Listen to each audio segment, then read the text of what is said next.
of Bastoon looks. Kind of potato-y. Yeah, they're both like kind of shriveled sweet potatoes. Mm-hmm. This is the content you get when you show up for our pre-show. Talk about Maz Kanata and how she looks like a sweet potato. Is that space racist? Because it feels a little space racist. The question there is, do I care if it's space racist? And that's to be yet determined.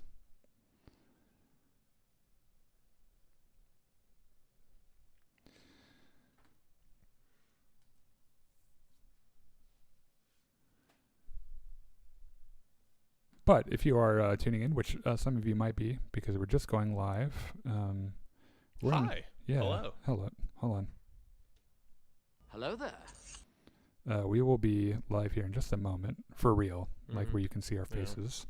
Daniel's just got to do things. Yeah. You got to press a couple buttons. I wish there was a way to automate this. There probably is. I don't think there actually is. Facebook isn't that intuitive. I think we're good to go, though. Well, Chris, what do you think? Should we have a logo? I think we should go flying through hyperspace. Let's do a logo.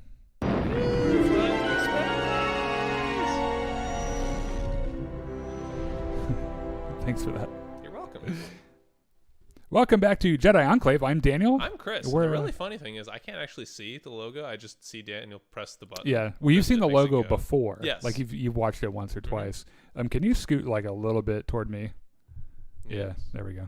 You're kind of in frame. There. Yeah, that's fine. That'll be fine. Anyway, welcome to Jedi Enclave Live. We're we're two guys that have the internet and a camera, and we talk about Star Wars and Marvel and Batman and the boys. Yes. We enjoyed the boys. Let's make a list of all the things we enjoy: Star Wars, the MCU, most of it, Batman. That's really the only thing from the DC universe I really like. Sorry, don't fucking come at me. The Boys. Invincible. Oh, yeah. The topic of very cynical Amazon superhero shows. That show is fucking great. Did you notice that Mark Hamill voices the costume guy? Yeah. Yes, I did know that. There are a bunch of really familiar voices in that show, actually. What else did we talk about on this show? Oh. Pretty much anything that's nerdy, comic booky, and things that interest us. And I guess when Star Trek starts interesting us, we'll start talking about that. Well, apparently you're been sucked up by STD. I have. Star Trek Discovery. Yeah, what he means is Star Trek Discovery. I do not have a venereal disease. Thank you. It is actually. I have. If we have time at the end for our extras segment, I'll probably discuss it because I've been watching Star Trek Picard a whole bunch too, which has been really neat. Hello, Tyrone. Oh, speaking of Tyrone, we are live. You are welcome to comments. I will read them when it's convenient. Yeah, convenient to do so. And while you're at it, while you're dropping your comments in here, especially when we start talking about these sequel trilogy plot holes and everyone puts on their glasses and they crack their knuckles and they go to comment, make sure that you subscribe to the channel. Go like us on Facebook Live, Twitch, and YouTube, and share us to people who might be interested in the shit we talk about, which is mostly just bullshit.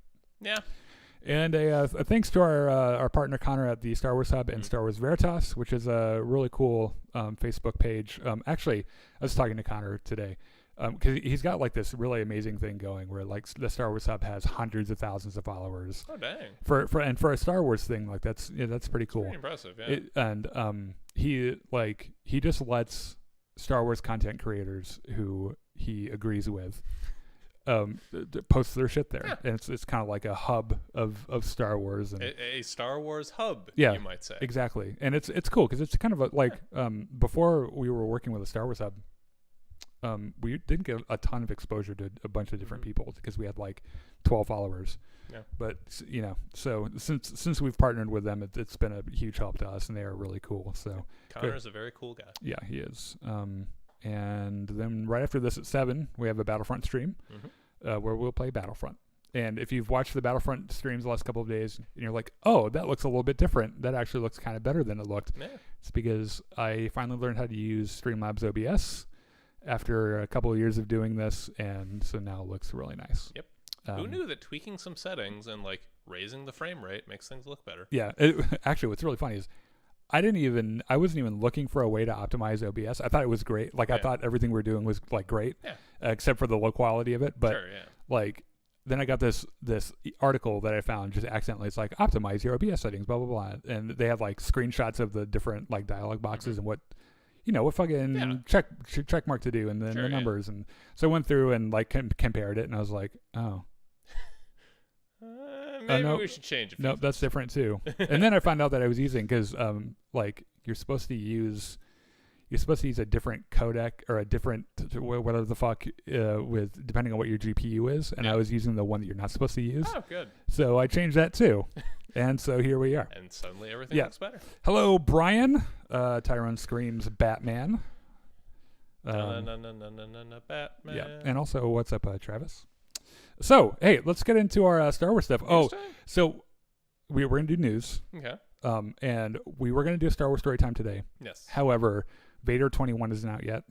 And so far we've been doing them in twos, and we haven't done Vader 20 yet, and I figure I'm going to wait until Vader 21 comes out, and we'll do both of them. Okay, that's fair. So that'll be like a month or so, probably. No, actually, they put their preview out today for it, or a couple days ago. Week? It'll be pretty soon. Okay, cool. So we will be at some point back with our Star Wars story time, and then here fairly soon we'll be doing our Star Wars Episode 4 watch along. And so you'll see literature about that as we get closer, and that'll be a lot of fun too. So let's do some Star Wars news. Tell me what is happening in the world of Star Wars. Well, is there a war?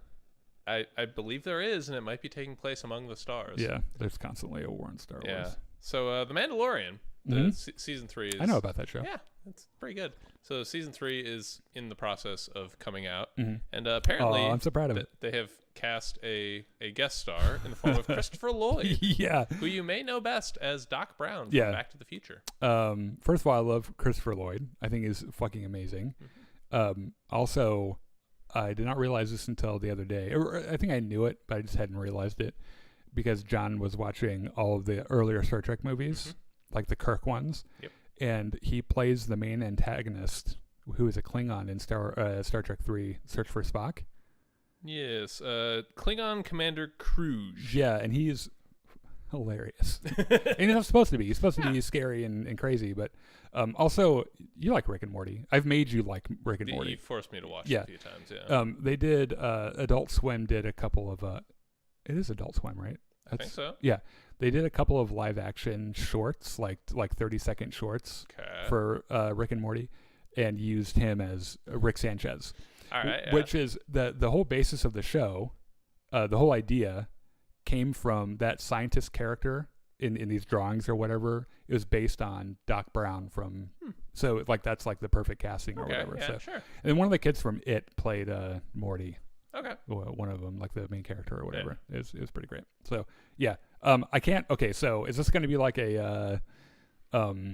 I suspect it's gonna be like a Timothy Oliphant situation. Oh, so fairly extended and not like a. He was only in like one episode of The Mandalorian proper, but he got a couple more in Boba Fett. Yeah, he was. I mean, it's not like Danny Trejo, who was in it for like 40 seconds, and that's all we saw of him. I don't know. They couldn't do.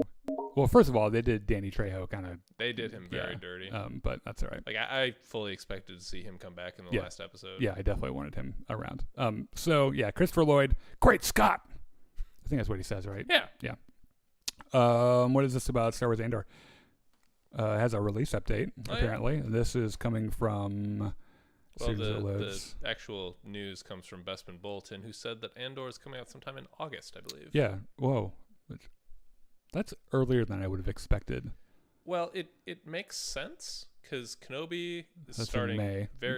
May 25. May 20. Yeah. Okay. So May. Miss Marvel. Moon Knight happens in May. Yeah. Moon Knight is coming up this month, March. Oh. Yeah. So Moon Knight is running, and then Kenobi in May, and then Miss Marvel in June, I think. So there's a lot of shit coming out. Yeah, Disney and then Plus. Andor in August. Have you seen any of the Moon Knight stuff? A little bit, yeah. They've been putting these short, like 1 minute clips on YouTube. It looks kind of awesome, actually. Looks pretty intense. I'm really excited. Oscar Isaac. I love Oscar Isaac. He's Star great Wars alum. Yeah, Oscar Isaac. He's great as Poe Dameron. But the first time I saw him in something was with other Star Wars alum Domhnall Gleeson, who plays General Hux. Redhead. Yeah. I don't need to win. I need Kylo Ren to lose. Yeah, I'm the spy. They're in a movie together where they're like the only two characters. Called Ex Machina, and it's great. It's a great movie. Actually, okay, we're gonna do quick story time. Okay, sure. I watched this movie, when we were living at my other house, and it was in the summer. My window was open because we didn't want to turn the air on. It was really nice. Sure. So John's in bed. I'm laying on the couch watching this movie. It finishes. I'm watching some YouTube videos, and I kind of just fall asleep, right? And then I hear some noise, like some rustling. Okay. And I open my eyes, and you might remember over at my house, there was the door to my front door, and then there was a window right next to the door. Yeah. And I open my eyes, and there's a man staring at me through my window. And I just kind of like blink my eyes open. He's just kind of looking at me, and it was like 2 a.m. Yeah. And so I immediately inside shit my pants. Yeah. And he wanted gas money. He was like, "Yeah, my car is stuck down there. I need some gas money." And I was like, "Fuck off! Get out! Get off my lawn." Anyway, that's my Ex Machina story. Very fun. Yeah. So Andor's in August. Yeah. Good job, Andor. I'm actually really excited about that.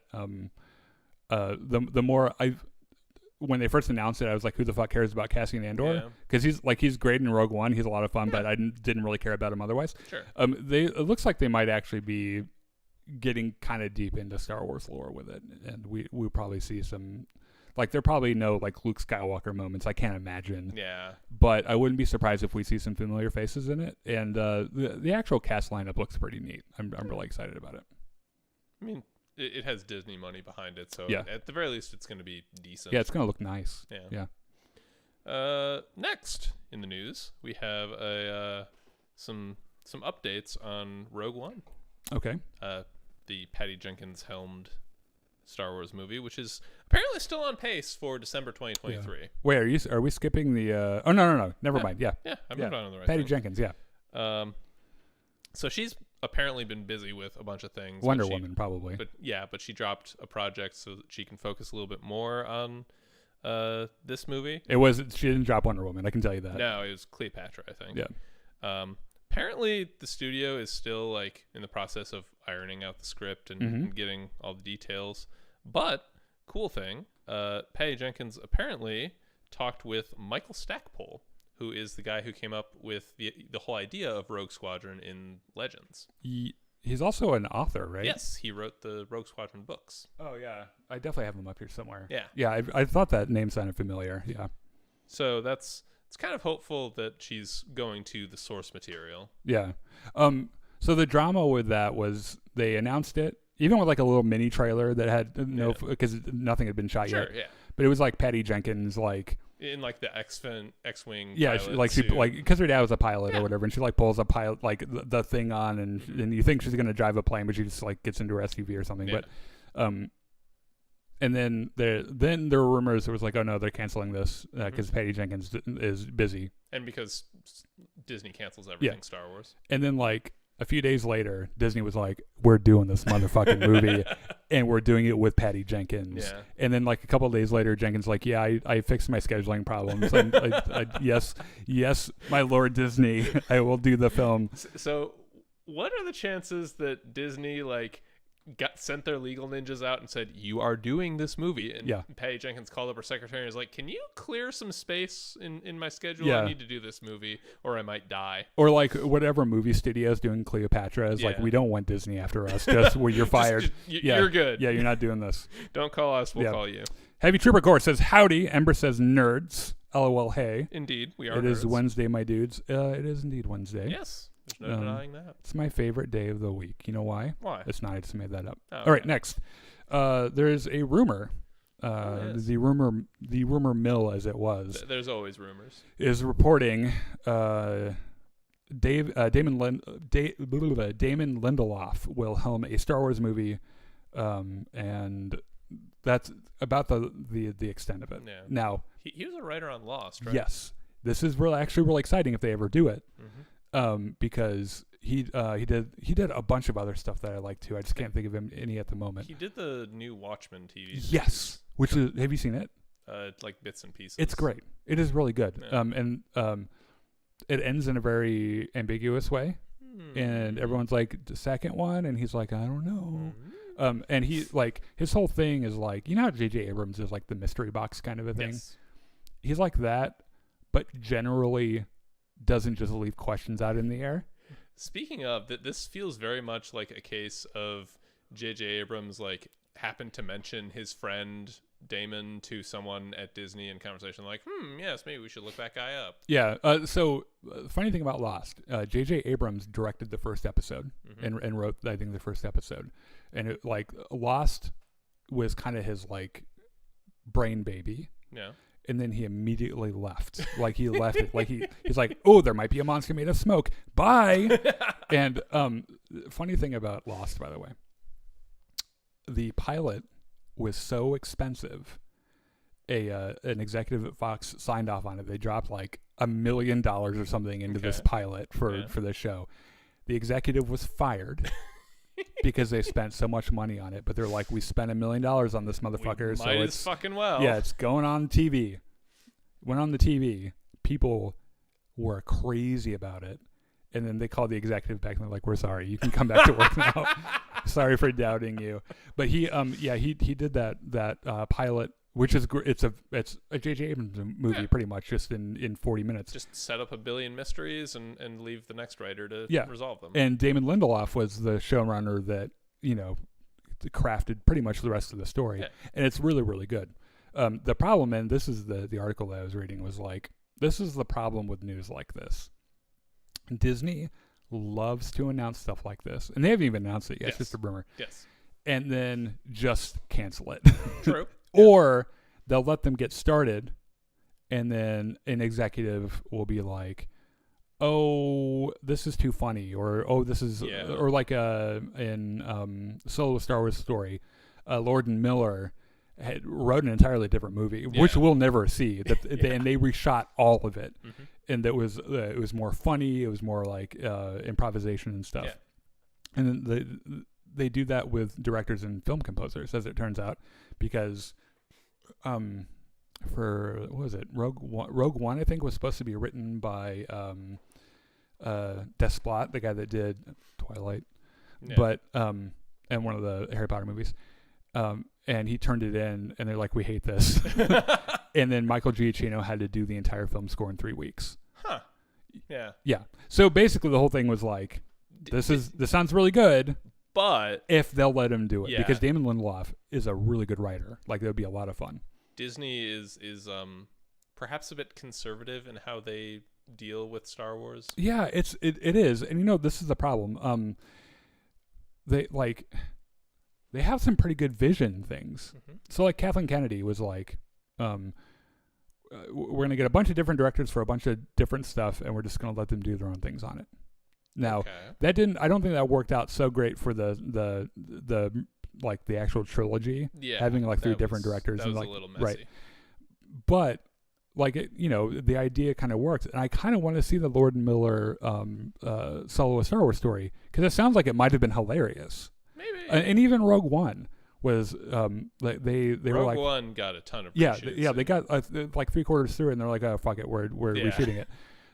So like, if they would just be like, you know what, we said we were going to let these directors do whatever they want, just let them do it, and we'll take the risk, and we'll see what people like and what they don't like. The concept of Star Wars as this like open playground where Disney just hires a bunch of incredibly talented creative people and lets them just play around is really attractive.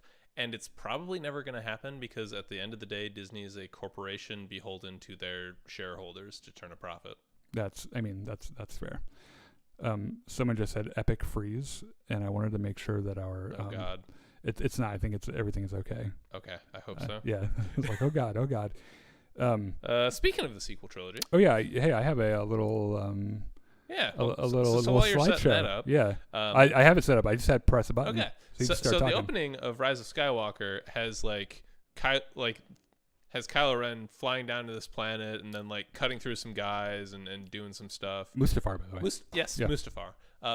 Apparently, originally that sequence was conceived of as being much longer and more involved, and you're currently seeing on your screen some concept art that was produced some for that. Sweet ass concept art. Yeah, that just recently came out to the public awareness. And the story it's supposed to be accompanying is like Kylo Ren with the Knights of Ren just beating the shit out of these natives and cutting through them. Like a whole army. Yeah. Yeah. And then eventually having a chat with the Eye of Webbish Bog to our friend from the Darth Vader comics, the Eye of Webbish Bog. I was about to say, we know a little bit about the Eye of Webbish Bog because he's fucking weird. Mm-hmm. He's like a spider thing sitting on the head of a humanoid giant or something. And he's very weird. Yeah. Just a very weird guy. And then receiving the Wayfarer from the Eye of Webbish Bog and then fucking off to Exegol to do the rest of the movie. Yeah. They cut almost the entirety of that sequence, which is a goddamn shame because it sounds really cool and it would have done a lot to establish Kylo Ren as this like terrifying almost force of nature. Yeah. The other part of that was that the Knights of Ren were supposed to be used extensively as like his the backup singers for Kylo Ren and the Knights of Ren, which also would have been important because the Knights of Ren do like nothing. They fizzled out. Yeah, like they show up in that one flashback sequence in Force Awakens. Mm-hmm. They aren't even in the middle movie. Yep. And then in Rise of Skywalker, they like stand in the background. And they do a fucking pose on a rock. Yeah. It's like their fucking band picture. Yeah. Like they went up found like a railroad. And they're like, let's do a band picture right here. Yeah, and then at the end, Ben Solo kills them all, and that's about it. He does. Criminally underutilized. He does kick the fuck out of them. I think that would have been really... would have been a very cool sequence, like, if Disney had bothered to film it and put it in the movie. Yeah. This will be a through line in our main segment today. Okay. We're just discovering plot holes about all the shit they could have done, but they didn't do because who knows why. Next, apparently there's some bad news for Ubisoft's Star Wars open world game. Ooh. Now, last week we talked about how we got that trailer for Star Wars Eclipse. Yes. With the oily Voldemort and the drums and shit. And then we found out Quantic Dream was having trouble hiring people, and the game was delayed until at least 2025. Yes. So somebody involved with the project said... This is at Ubisoft. Yeah, at Ubisoft, right. Because there are actually a lot of games on the slate or whatever. There's many. And this is their open world game, which... I like those kinds of games. I'm on board with it, but we know nothing about it, so it's hard to get excited yet. Talking about Star Wars game, he said it's the furthest title they have from release, and probably looking at a 2025 release, which isn't as bad, I don't think, as Star Wars Eclipse, which is like 2040 is when we'll see it. Yeah. Or it might actually be right around 2025, 2026. I think that's what we said last week. And so, for me, I kind of panic a little bit because like, oh God, what am I gonna do for the next 3 years? Like Star Wars. Lego Star Wars is going to come out. I'm going to play the fuck out of that, but then what am I going to do? Yeah. But there's going to be other stuff too, I think. Yeah. There's going to be... Well, we'll come to something in just a few minutes if we're... Actually, go ahead. Okay. Yeah. So, Jeff Grubb is a video game industry insider / reporter. Mm-hmm. He went on a podcast, the Games Beat Decides podcast, and was asked about Jedi Fallen Order 2 and had the following to say, quote, "We're going to hear about that in May at Star Wars Celebration. That's when that's coming, so keep an eye out for that because that's where it's happening 100%, unquote. He sounds very, very confident about that. So someone is reporting that the stream is freezing. Oh, God. And I'm not really sure what to do about that. Stop the camera source and then restart it? Well, it's not... yeah, maybe. Anyway, he went on to say that the release is going to be either late this year or early next year. So that's actually coming up pretty close, especially compared to all those other games that are seemingly billions of years in the future. Yeah, because Jedi Fallen Order is... Yeah, you played that game through like twice at the highest difficulty level. Yeah, we're going to see if this kind of works or figures out our freeze situation here. I'm going to be really upset if like I did these settings and it like messed with our live show for like things or whatever. So I'm not really sure. Give me 1 second to look at Yeah, I imagine EA / Respawn are looking at this